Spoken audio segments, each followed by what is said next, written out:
Good afternoon, everyone. This is the Forum on Affordable Housing and Sustainability. I'm so pleased that you are all able to join us. I think we have a very interesting panel today. My name is Bessy Kong. I am from Washington, D.C. in the United States. I have a great deal of experience with affordable housing, but I'm here to learn, just as you are, from all my distinguished panelists.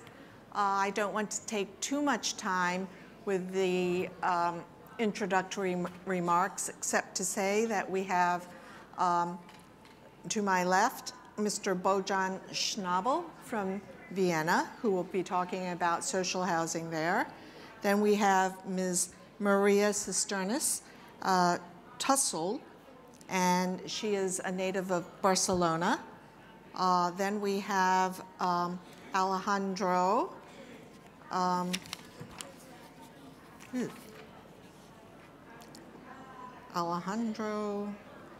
Javier Lopez,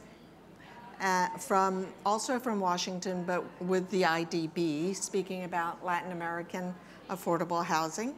And then finally, we will end with Professor Pascual Berrone, and he will give us a slightly different slant on housing, and perhaps it will make us think about what is affordable housing and what is alternative housing.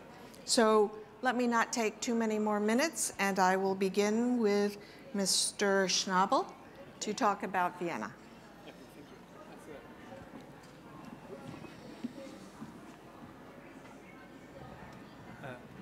Hello everybody. My name is Bojan Schnabl. Is there a slideshow on? Yes? I have it on screen, but I don't have it here. Okay. So, is it? Oh yes, now it's on. So just shortly, for the background, I'm in Vienna working for the EU-funded H2020 project, Smarter Together, which is a holistic, the biggest holistic project on urban refurbishment in view of new technologies and future-orientated urban developments, reaching the Paris goals of climate change and societal integration. For the background, I'm just trying to. Is it? You must. So I'm just trying to. Okay, and in this refurbishment issue, social housing is a key issue for the city of Vienna, because on one hand we have this smart city strategy, which is a holistic strategy. As you see, it combines resources, innovation, and quality of living. It's more than only technology, which is quite important to us to understand that societal development and housing is within a vaster societal vision. So, sorry. Please. I'm just sorry for the technical issue. Could you please just give me the change? Thank you very much. Thank you so much. Okay. Which one? Okay. Just for the history, because I guess every city has its background. The background of Vienna social housing, the emphasis put on social housing, which is not for the poor, but it's for the large part of society, is that we started from a point where not flats were rented, or where housing basically was a business model, where the issue wouldn't be that the flats would be rented, but we would rent beds from daytime and nighttime. This is the societal issue. So very soon the policy realized social housing is a major issue for societal integration and for social stability. And so within a very short lapse of 10 years, some more than 60,000 flats have been built in the between wars. And this knowledge of social integration, of power of social integration of housing is a basic tradition, is in the genomes or genes of the Viennese policymaking. This has developed so far that we have now about 45% of rental housing, which is social housing, for a vast part of the society. Let's say we have about 1 million flats in Vienna. The biggest part is rental issue. We don't have so much private housing. And from this big part, so we have a third of private rental housing, but 45% are subsidized housing. And from this, you see 220,000 flats are owned by the municipality and still owned by the municipality. It's a quarter of the population. And so it's not for the poor. It's really for a large part of the society. And we have non-profit flats, which are associational flats, which is a very interesting model of business model, where it's the most innovative element of the housing in Vienna, of architecture, and basically all actors are really, really happy with that, because they're very much acquainted to this economic situation. And just for one slide, why we so much believe in social housing and the strengths in social housing. Eventually you realize, or you know, that in other countries after 2008, 2009, the financial crisis, the municipal stocks and the public stocks of housing have been sold out in order to get money. Now they have basically problems how to refurbish them, how to get social housing again into a vaster public. It's almost impossible once you sell it. And here also, just for the business model, if you have a 3-room flat, which is about the Viennese housing, the total cost of investment for building it are always the same. It's about, we say, about 150,000 euros. But the duration of refunding in social housing, according to the laws and legal situation, is 35 years. In the private business, obviously, this time is 20 years only. So by that, already you have a difference in how you envisage funding. The return of assumption, the cost of financing, is in the social housing, subsidized housing, about 2%. Obviously, on the open market, free market, it's not 2%. We count about 5%. And from that, the annuity, the annual amount you have to pay back would be in social or subsidized housing. We talk more, 6,000. In private, it's 12,000 euros. So you see the whole difference of approach of a private market and a subsidized housing market. I'm just jump back. No, okay. And in this, there are two elements again, which are very, very important. The socialized housing, well, we have a governance tradition. There's a high work on quality management, social integration. We don't build housing for the poor or ghettos. We always think about mixture, social mixture in this housings, not only in some housing units, but even in the staircases. You would get by different legal bases now, or different financing situations or regulations, a variety of population in this housing, and by that mixture, social mixture, we try to increase the social stability. One very important business element in this social housing in Vienna is that we have developed a high range of non-profit actors, social housing associations. They have a long tradition since 1910s already, but they increased after 45, and they are the most important actors. We have, like, in Austria about 186 such actors, and these are mostly cooperatives.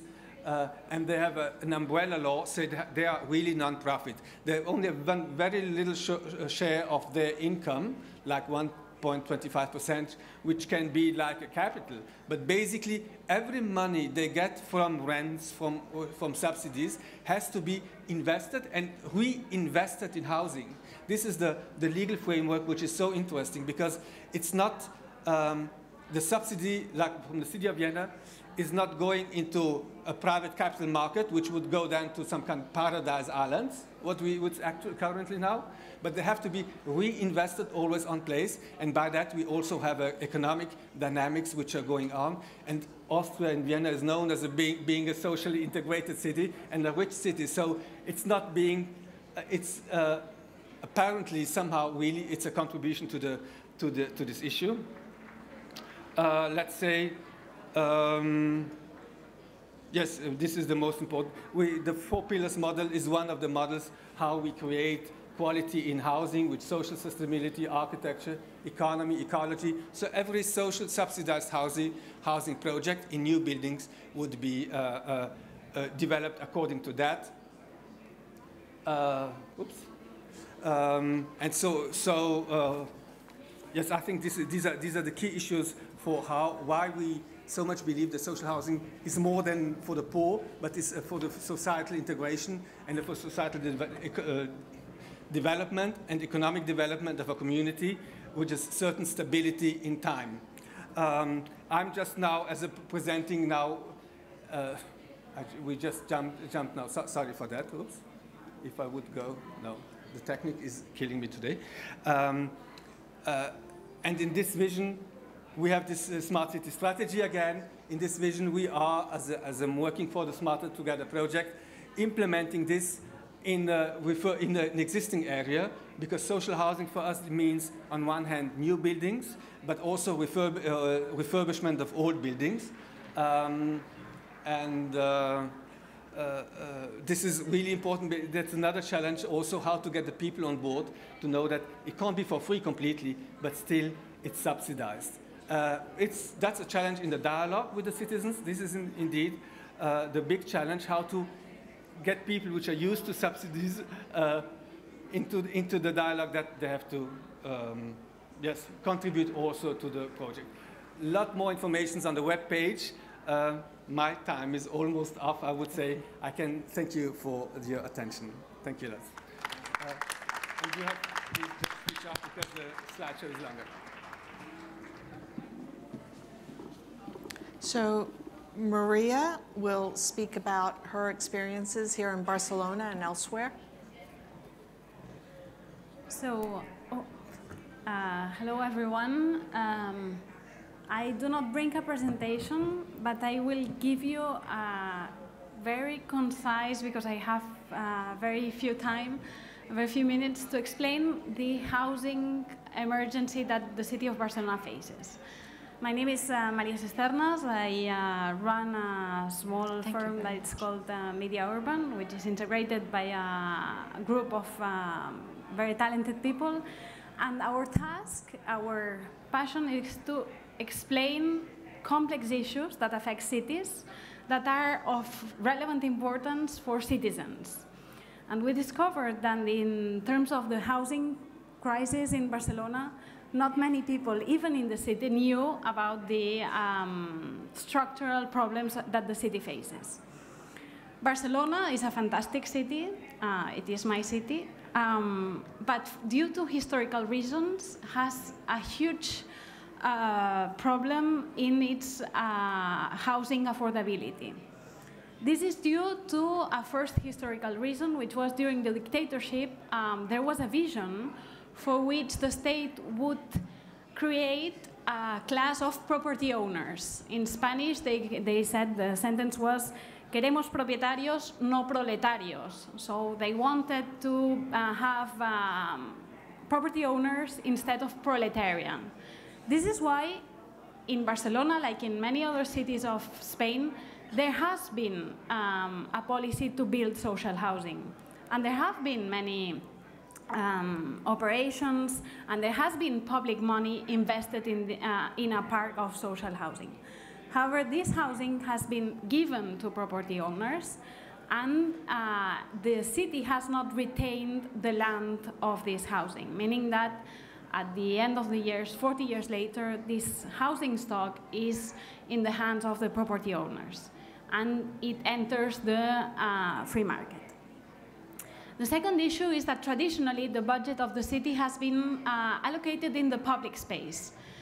This is a very legitimate option, and I think it was a very good decision from the first democratic municipalities to invest the major part of the public budget of the city into building something that was of real necessity, which was building streets, building water infrastructure, building parks, and building staircases in places where the informal city had grown. So the decision for 30 years has been to invest public money in the public space transformation. And there has been some money invested in the affordable housing stock, but with an idea that all the money invested on that had to be sustainable. So as a difference to cities like Vienna, in which I learned today that they invest 700 million euros in their social housing stock, in Barcelona, this is not the case. The municipality has the capacity to invest in public land, and there are tools through planning for which any private developer has to give out 10% of their land to the municipality, but the municipality hasn't been able to create the affordable housing park that it needs. Third question, you have to generate land and you have to be quick enough to build the housing units, meaning that the planning has to be flexible enough for any type of developer that wants to deliver affordable housing to give it to the city. So being it cooperatives, being it the public administration companies, being it housing cooperatives, all these agents have to be given facilities in a situation of emergency to deliver the housing units quickly, because we need to catch up. We are in 2017, and we need to, in Barcelona, I haven't given the data. Only 2% of the housing units we have, if Vienna has 1 million housing units, in Barcelona it's 700,000, almost there. But only 2% of the housing units are social and are available, so it's 11,000 units that are open to the people that are more vulnerable and then don't have access to housing. So, and here are some questions for this table to discuss and to discuss with the audience.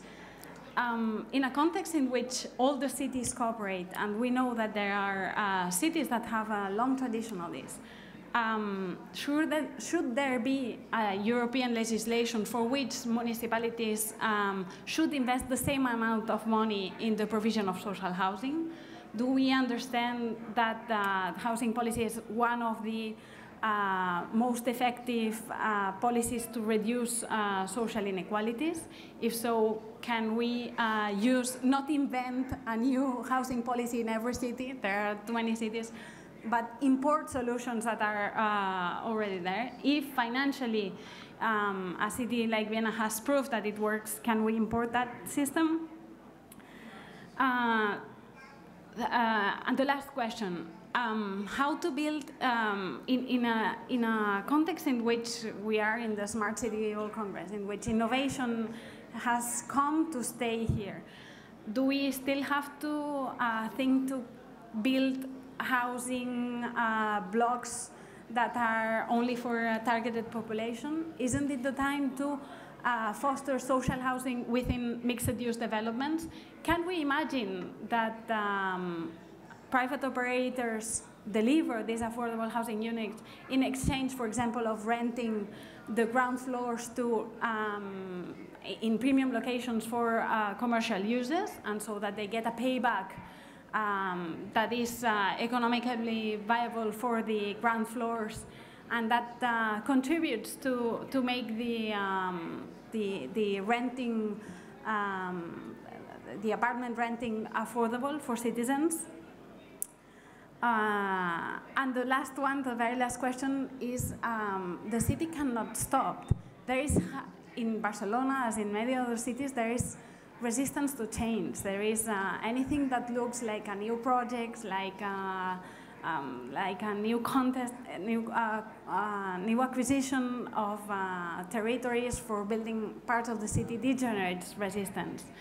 How do we create consensus and and we address the housing emergency with generating a vision that can be digested and which we imply the local population. In cities like in Barcelona, in which the boundaries are very clear and there are not many, there is not much available land.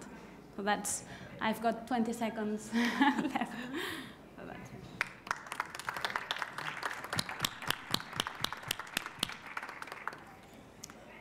Yes, Alejandro?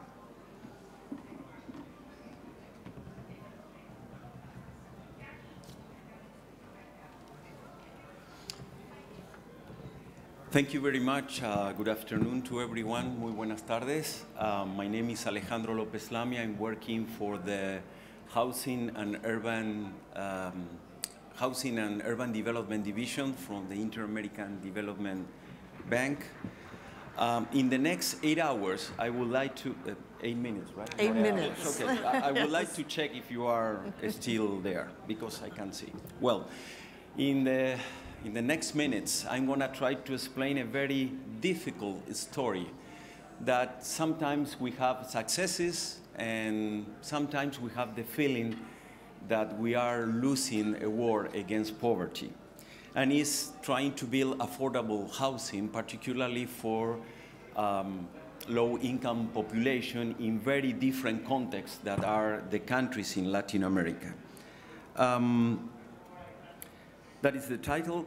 And well, the first important concept to take into account, Latin America is the second most urbanized region in the world, and taking into account North America and probably to some extent Europe, but in the developing world is the first one. Then one key concept is that probably 80 and 90% in the year 2050, we are going to have an urbanized Latin America. And you know, we need a lot of more houses, and particularly we need more houses for people with lower incomes. Another issue that is important to take into account is that cheapest dwelling offered by the private sector is very, very expensive. You can see a bunch of cities here, and we have that many families cannot afford to have it. Then if they are not subsidized, it's impossible to get into those houses. An average approximately is 24,000 US. That is a lot for the majority of the families, low-income families. And in some cases, you need more than 20 months of your salary to reach that level. Another important issue here is that most of the population are living in big cities, and really, as I said before, it's very difficult to afford housing in these urbanized areas. Then the end result is this, that informal neighborhoods continue expanding, and it's really a very challenging situation. For example, you have 630 million of inhabitants in the region, and approximately we have 1/3 of those families living in slums or in these conditions.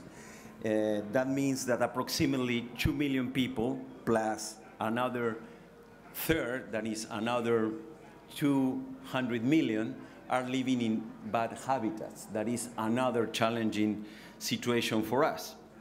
Then we are doing a lot of neighborhood improvement programs. That is one of our main, we can say, action or focus in order to try to tackle this problem. But you know, also neighborhood improvement is very expensive. Sometimes it's 4 times more expensive than doing the things right. Then this is a difficult situation, and it's difficult to prevent it, and we need to work more on that. Then evidence for different countries show us that the average market price, for example, for peripheral housing is really cheaper, but the cost of transportation or giving them affordable services is really quite complicated.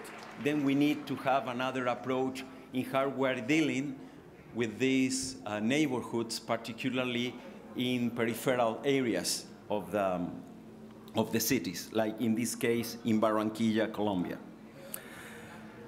And something that also we need to tackle is the cost of construction are very high. We have new technologies that we can probably reach new populations, but still, if you see all the public policies regarding low-income population or affordable housing for that low-income population, the main issue is that we are doing the same type of housing for everyone, and that, you know, has not also very high costs, but also the footprint in the environment is very high at the same time. Well, we are also trying, this is the case in Brazil, in Campo Grande, that we are trying to tackle with this situation at the same time.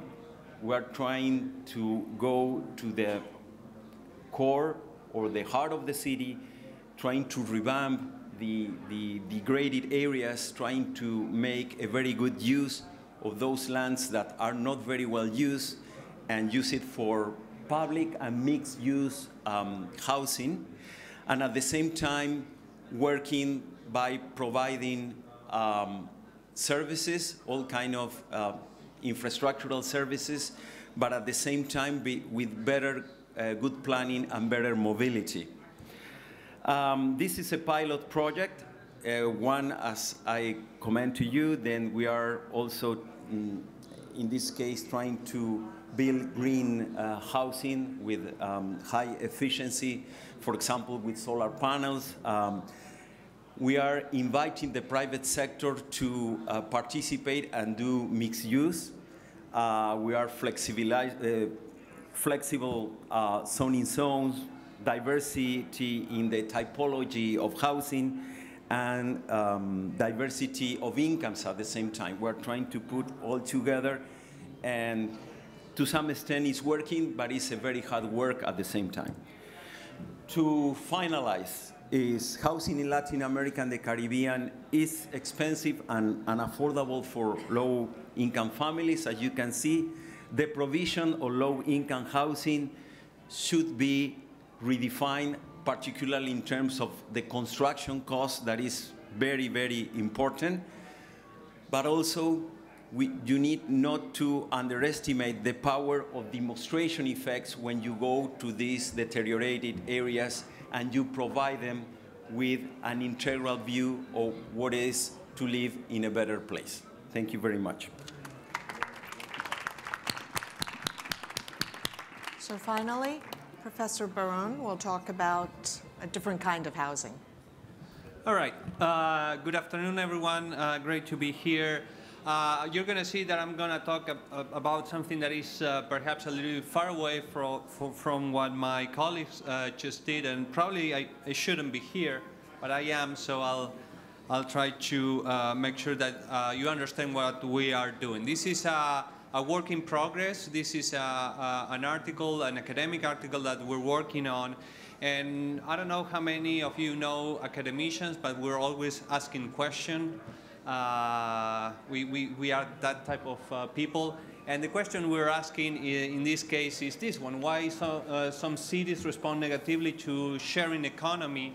And we certainly have seen that some cities welcome sharing economy models like Uber or Airbnb, and they're happy to have them in town, and even willing to change their legislation for them, while others really present resistance and really challenge them, either by putting fines, like in case of Barcelona, but in other cases, even to the extreme banning them. So we wanted to know why, and we explore the situation of the famous Airbnb in the city of Barcelona.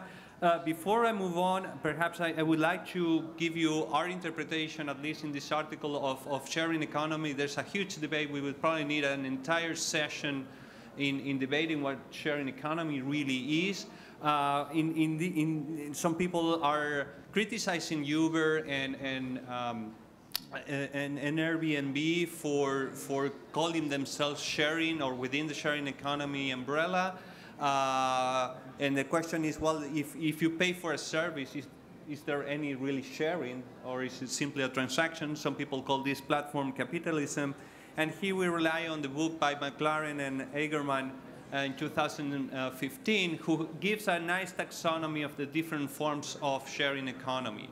And I'm not going to go into the details, but we are in one of those taxonomies. So there's a commercial intent, and there is something that has been acting as an intermediary in terms of platforms. So when we talk in sharing economy in this paper, we're basically talking about two-sided platform that creates a market, and in the creation of a market, this new market competes with other markets. In the case of Airbnb, there's a market for short-term rentals that compete with hotels and touristic apartments. This new platform has an impact on the economy of the city, so it's important, first of all, to understand the model, but also understand the context. And the economists call the effect that they have on the economy spillovers or externalities. In this paper, we present a different concept that is what we call the social value proposition. And what we mean by social value proposition is the idea that this impact that this new model have on the city should have a positive impact in order to avoid resistance from the city. Tourism in Barcelona is huge. I'm not going to give you a lot of details here. Everybody who has been before can attest about the importance of tourism in the city. There's also some dark side because in some areas in particular there's over-tourism, and there's been anti-tourism movement not only in Barcelona but many cities in Europe. So our premise here is that Airbnb could potentially help the city either in the form in an economic way, or either by diluting the over-tourism throughout the city, and in that way they could eventually deliver this social value proposition or this positive externality. So we test the extent to which this is the case, because they actually openly say that they do so. So these are quotes from the Airbnb company that said that they help to local citizens to benefit from tourism. In particular, they help those who normally do not benefit from tourism. So we start by analyzing the distribution, the geographical distribution of Airbnb. This is all the listings in the city of Barcelona. These are the hotels in Barcelona, and these are the touristic apartments. So if we put all this together, I'm not sure what type of conclusion you can reach other than there are a lot of listings of Airbnb in the city of Barcelona. So we wanted to have a more precise comparison between these three models, and well, I'm not going to bore you with the technical issues, but we basically created a measure of density. These measures of density really allow us to identify hotspots, so we can create heat maps, and that's what we did. So we created heat maps, and here the comparison is perhaps a little bit more obvious. The density of Airbnb is much more alike to hotels than it is to touristic apartments. So in that sense, it doesn't seem that the Airbnb presence in the city of Barcelona is redistributing. On the contrary, it seems to be concentrating large parts of touristic in the same areas that were already concentrated. Here we have, as you can clearly see, a lot of tables that we did the correlation analysis between hotels and Airbnb listing per neighborhood, and we have corroborating evidence that this is the case. And we also provided some more sophisticated models about what is really determinant in explaining the Airbnb listing in the city of Barcelona. And the most important element is the number of touristic attractions. So again, Airbnb is not redistributing tourism across the city, but actually concentrated in those areas that is already overcrowded.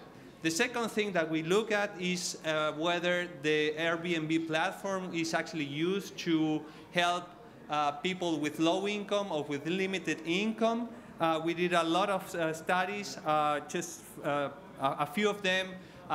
First of all is the distribution of the frequency, so how many days the listings are available in Airbnb. We can see here that the large majority of the total listing are in the platform available above 250 days. That indicates that people who offer these type of things or this is a first indication that they do it for commercial purposes.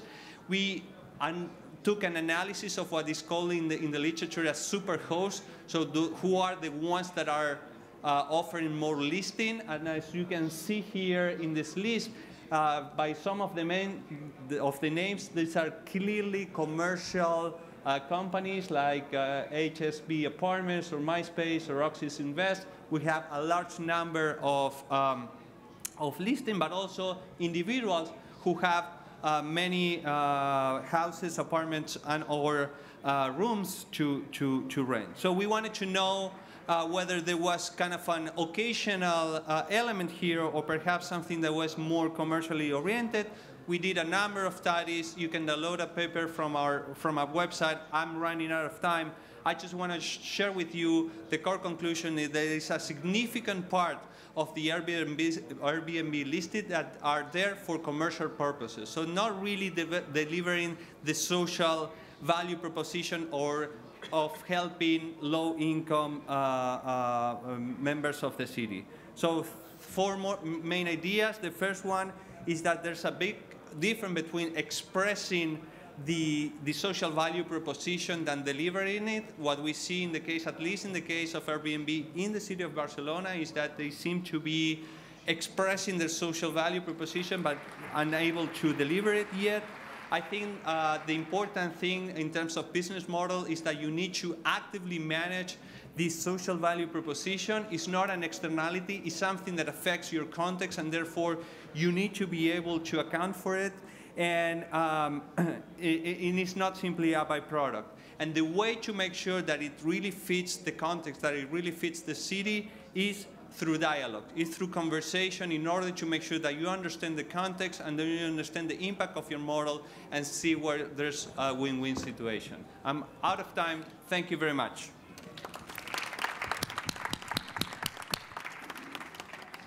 Thank you, Pascual.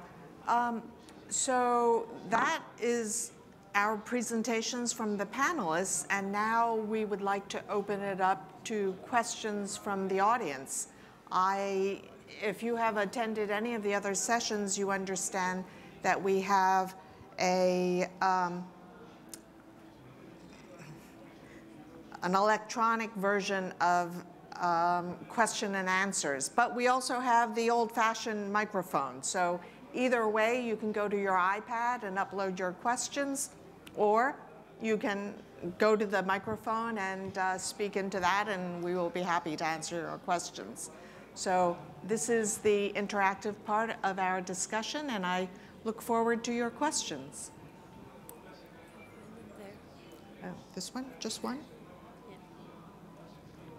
So we have one question from the audience, and that is how to link between smart cities with sustainable and low carbon cities concept. I'm not sure that I understand all that. So I think this question is about how we define what makes up a smart city and what is an energy efficient city.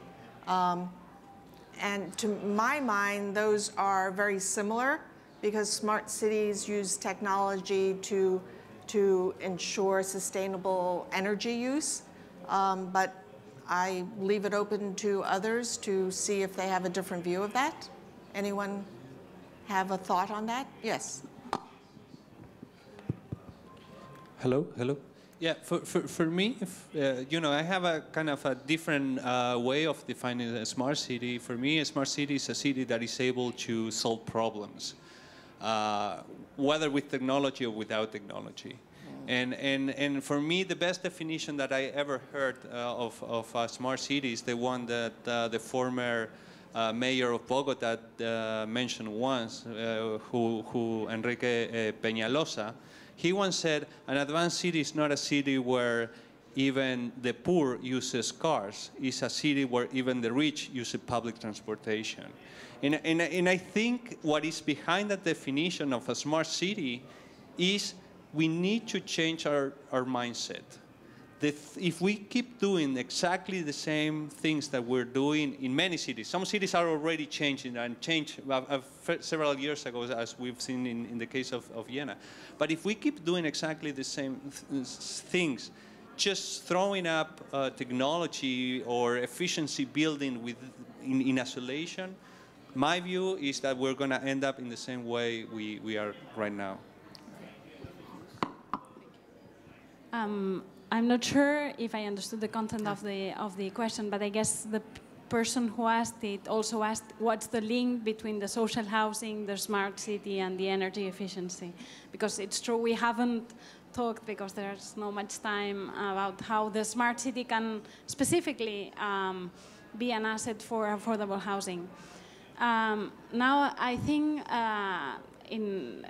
and agreeing on the definition that has been shared, a smart city is a city that uses technology to solve problems and that can condense timings, meaning that cities evolve very quickly and we need to address these problems now because maybe they exist here for historical reasons, but now we have the technical capacity, we have the budget, and we have the knowledge to address all these issues.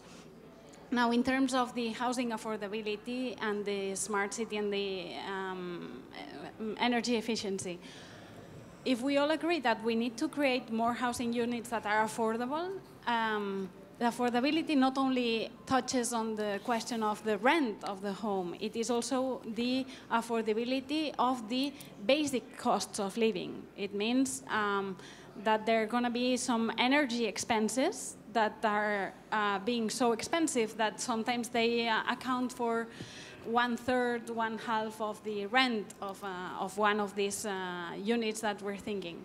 It also means that the city needs to, and there's a general agreement that the energy efficiency of cities is linked to the capacity to produce the energy where the energy is going to be consumed.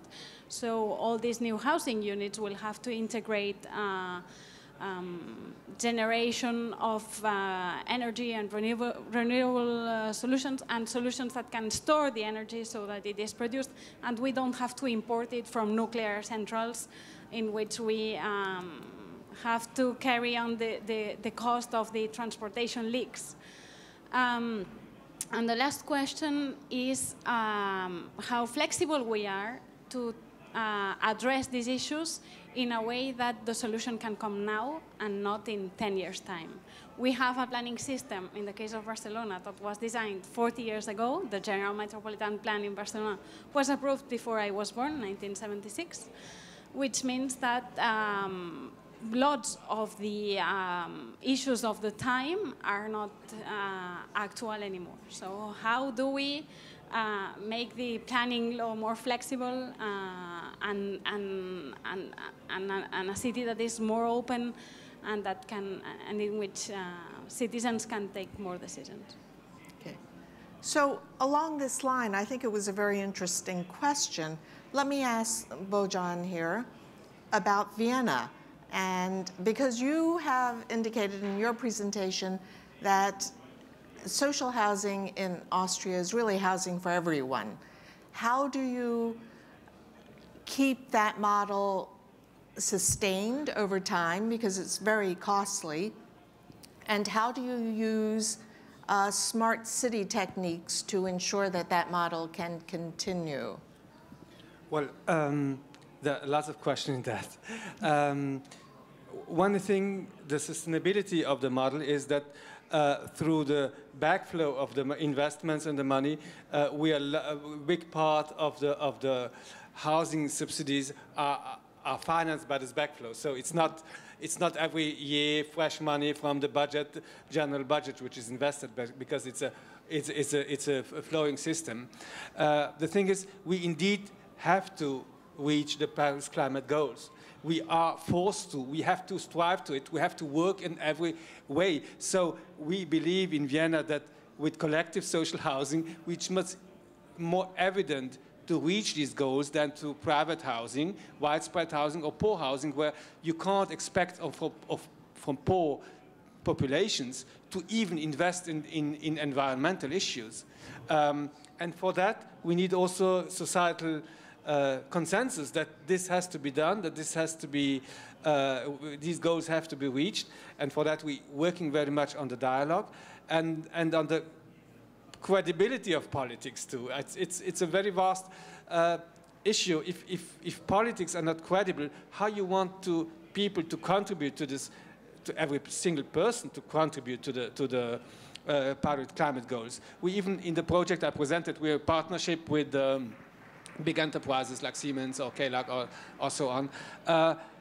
When the management understands that these climate goals are not only for the people in general, but that they have also in their policy making, in the management to reach it, then we reached a certain point of responsibility where we think, okay, there is a chance of going into this direction. So there's much in this social dialogue, but this means that we have to be credible and still work on it. It's not something which is ended. So given that Alejandro works in extremely high poverty areas, high poverty neighborhoods in Latin America, where the income disparity is quite high, how would your model translate in those situations, and can it? Well, I would ask you, yes. Sorry. I, as a Viennese, don't dare to say how others have to do. It's really, I mean, I was very much working long time for the OSCE in Bosnia and Herzegovina. I lived in Paris, I lived in Brussels, I lived in rather different societal environments, and I don't dare to say one model is the only one. I mean, I guess in Latin America, they will have to find a way. I, as a Viennese, would hope that we reach the climate goals together. And we have to make all our efforts. We only can do it our way. But the thing is, indeed, we, at least on the European level, want to make sure that the European legislation, according to free market and so on, would not jeopardize our efforts in how to reach climate goals, which is by making an active governance policy in housing, in social housing, and subsidized housing for a large part of the population, and not only for the poor. We really don't think, because housing for the poor would create ghettos and create social instability, while we want to have social stability in order to have citizens that are responsible and contribute to the climate goals. This is this aspect. But how the others will do, I hope you will do it, your way. Thank you. I don't know how to answer this. In our experience first, smart cities needs smart citizens. They need also, yeah, it's working, sorry. Smart governments. We need smart institutions. The institutional setting should be virtuous and not going the other way around. Then it's important that technology is an instrument for something else. And in this case, probably we need a very strong educational process with this kind of intervention in very poor areas in order to understand what are the implications, for example, of not doing the things in a very smart way. You can do it with technology, yes, but you can do it first. You can take other step backs and try to understand why the contamination, for example, the garbage situation, how you are managing that is not only affecting other people, but are affecting yourself. It seems something very simple, but you know, in poor areas, is really a big struggle. Other thing is that if we are not doing affordable housing, but in the real terms of affordable housing, there are consequences for the health of the people, for education, in terms of, for example, the job markets. It's very difficult to break that. But technology is playing day by day a more important role. But in our case, we need first to build institutions and educate ourselves in that process that poverty is not a solution. And for sure, technology is not going to solve that problem beforehand. We need to do other things first. Thank you. So we have a few more questions from the audience. We have a question from Minju, and she asks, how are the ISO, IEC, and ITUT collaborating with each other? Sometimes their relations look very competitive rather than collaborative. How much can you compromise? And I don't know if that was addressed to anyone in particular. Is anyone want to take a stab at that? Institutions again? The ISO, IEC, OGC. I don't know all those acronyms myself. It's the standardized ISO is standard. Oh, okay, it's a standard. All right. Is Minju in the audience? All right. Then let's go on to another one, which is similar. So the question is, how do you contemplate local needs with global standardizations? That is, how do you make sort of global standards fit individual situations, individual cities? And as Bojan said, you know, one solution may not fit everyone. But any thoughts? Who wants? Well, you know, one way of doing it, when we do a project, for example, in one part, and we find very interesting approaches and successes, we are trying to share those experiences with others. For example, the case of Medellin, how the city is managing, for example, not only its transportation system, its mobility system, but in the sense that how is reaching the poor. And the decision from Medellin is to invest very high quality infrastructure in very poor areas. That could be an approach. But other countries said, well, I don't know if I want to go that way. And, for example, in the bank, what we are doing is with a network of majors and technicians, sharing the experiences, I think, is one way of trying to tackle situations that are completely different, and also to put everyone in a level playing field. Ah, thank you. Or in the same level playing field. Okay. Well. If you want to answer the lady's question that she was waiting. Oh, okay, very good. Is she at the microphone? We have a question from the audience, so step up to the microphone.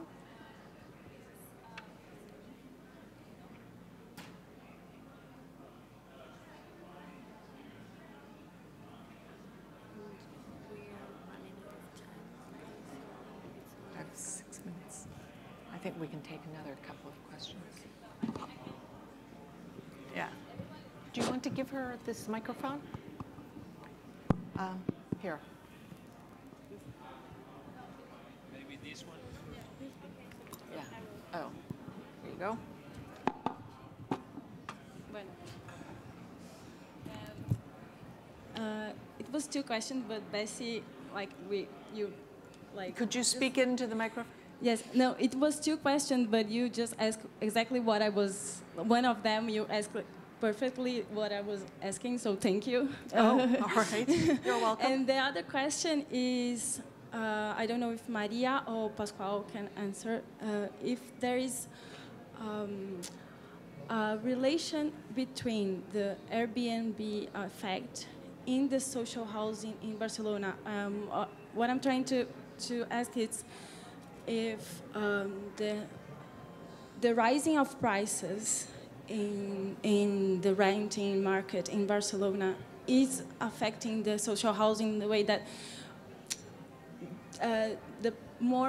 the people that need most social housing, they are seeing maybe the Airbnb as a market to put their housing in the Airbnb system, so they can gain an income, and how I don't know if you know that, but how the Barcelona municipality is responding to the Airbnb effect. And if they are related directly or not with the social housing. Yes. Okay. Well, I think the Airbnb effect is inside a larger effect, which is the globalization of capital. Meaning that attractive cities like Barcelona that are attracting lots of tourists, of course, are a source of revenue in a country that also, let's not forget that Spain has had for the last 10 years, since the crisis of 2007, 23% of unemployment. And there was the financial bubble impacted very highly in the housing affordability of cities around Spain. This has lots. The issue is very complex because the law, the legislation, was written very much in favor of the property owners and not of the tenants. There is a legal aspect for which the city needs to,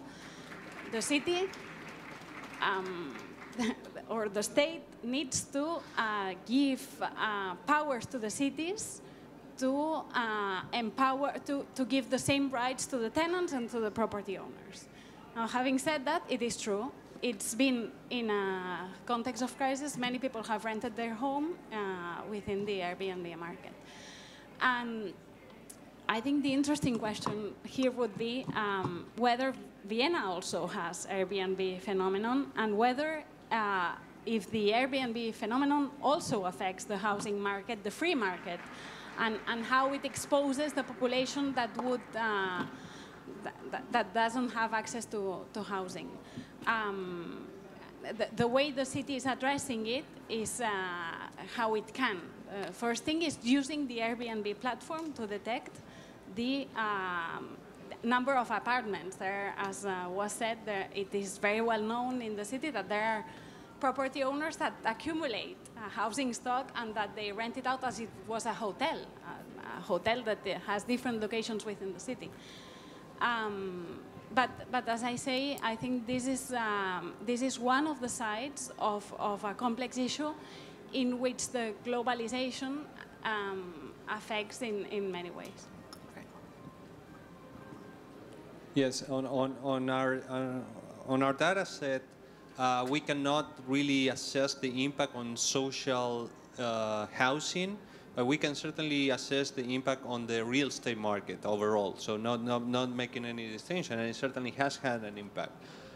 One thing that we have found that is related to your question and what Maria was saying is that, and this is part of the argument that we make in the paper, eventually Airbnb could be potentially beneficial for people that are unemployed and can use part of their home to rent. And what we see is actually that those beneficiaries are relatively limited. The large amount of listed are concentrated in a handful of owners, okay? So again, kind of going back to my presentation, I mean, in a way, at least again, with the evidence that we have, and I have to say that it's preliminary, but in a way, it seems like they could have a potentially much more positive effect, but they're not, okay? And that's what we think, you know, there's the future of Airbnb in order to have cities accommodating. Okay.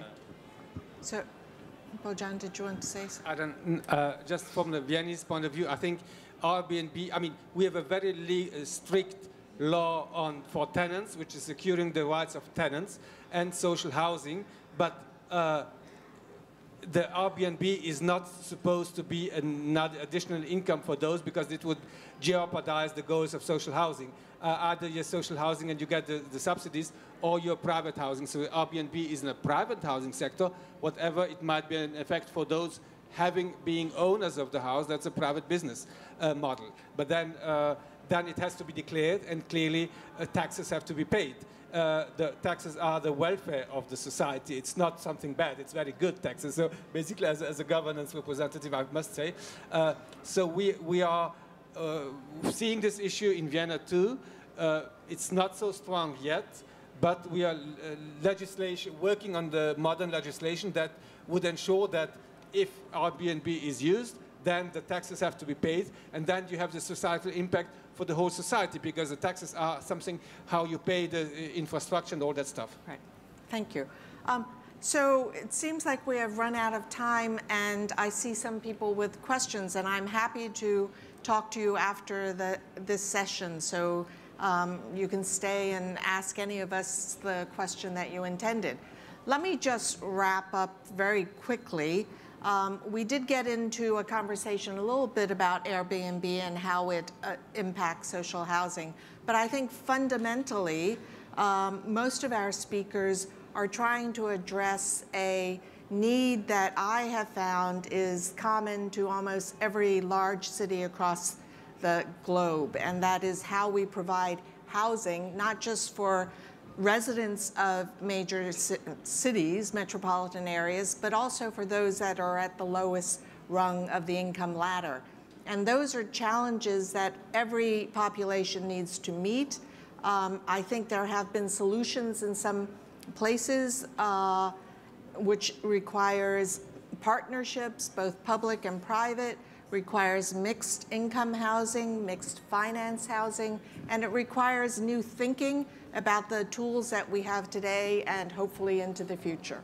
So thank you so much for coming, and we obviously needed more time.